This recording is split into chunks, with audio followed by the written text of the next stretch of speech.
श्री स्वामी समर्थ. नमस्कार मंडळी.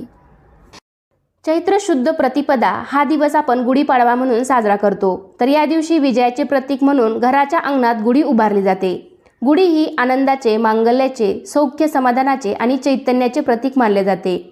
तर आजच्या व्हिडिओमध्ये मी तुम्हाला योग्य पद्धतीने गुढी कशी उतरवायची आणि कोणत्या वेळेत उतरवायची आणि गुढी उतरवताना गुढीला कोणती प्रार्थना करायची, कोणता मंत्र म्हणायचा, गुढीसाठी वापरलेल्या सर्व साहित्यांचं काय करायचं, अशी संपूर्ण माहिती तुम्हाला आजच्या व्हिडिओमध्ये मी देणार आहे. त्यासाठी व्हिडिओ शेवटपर्यंत पहा. चॅनलवरती नवीन असाल तर चॅनेलला नक्की सबस्क्राईब करा. लगेचच व्हिडिओला सुरुवात करूयात. तर सर्वात आधी आपण पाहूया गुढी कधी उतरायची. तरी नेहमीप्रमाणेच आपण गुढी ही सायंकाळी 6 ते 6:15 6:30 म्हणजे दिवस मावळल्यानंतर अगदी 5 ते 10 मिनिटांमध्ये गुढी आपल्याला खाली उतरवायची आहे. कारण आपल्याकडे हिंदू संस्कृतीमध्ये कोणताही सण हा उदय तिथीप्रमाणे आपण साजरा करतो. तर आपण सकाळी गुढी उभा करून तिची पूजा केलेली आहे. तर तशीच अगदी योग्य पद्धतीने सायंकाळी सुद्धा 6 6:15च्या दरम्यान गुढी ही आपल्याला खाली उतरवायची आहे. तर दिवस मावळला की अगदी 5 ते 10 मिनिटांमध्ये तुम्ही गुढी खाली उतरवायची आहे. खरे तर आपल्याला सूर्योदयावेळी गुढी उभारायची असते आणि सूर्यास्तावेळी गुढी ही खाली उतरायची असते. कारण असे मानले जाते की गुढीपाडव्याला ब्रह्मांडातील प्रजापती लहरी पृथ्वीवर मोठ्या प्रमाणात पाठवल्या जातात आणि त्या लहरी स्वतःकडे खेचून घेण्याचे काम हे गुढी करते.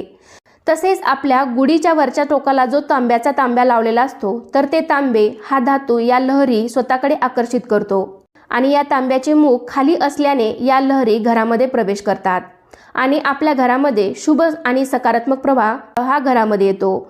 त्यामुळे घरामध्ये सुख, शांती, समृद्धी नांदते अशी मान्यता आहे.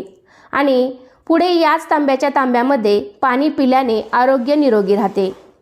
गुढी हे दैवी शक्तीचे प्रतीक आहे. तर त्यामधील कलश हे पूर्णत्वाचे प्रतीक आहे. सूर्योदयाला गुढी उभारल्यानंतर प्रजापती लहरी वेगाने तांब्याच्या कलशामध्ये व वेळूच्या काठीमध्ये येतात आणि सूर्यास्ताच्या वेळी प्रजापती लहरी ह्या संपतात. तेव्हा ब्रह्मदेवाची पूजा करून ओम ब्रह्मध्वजाय नमः असे म्हणून नमस्कार करून गुढी खाली उतरवली जाते.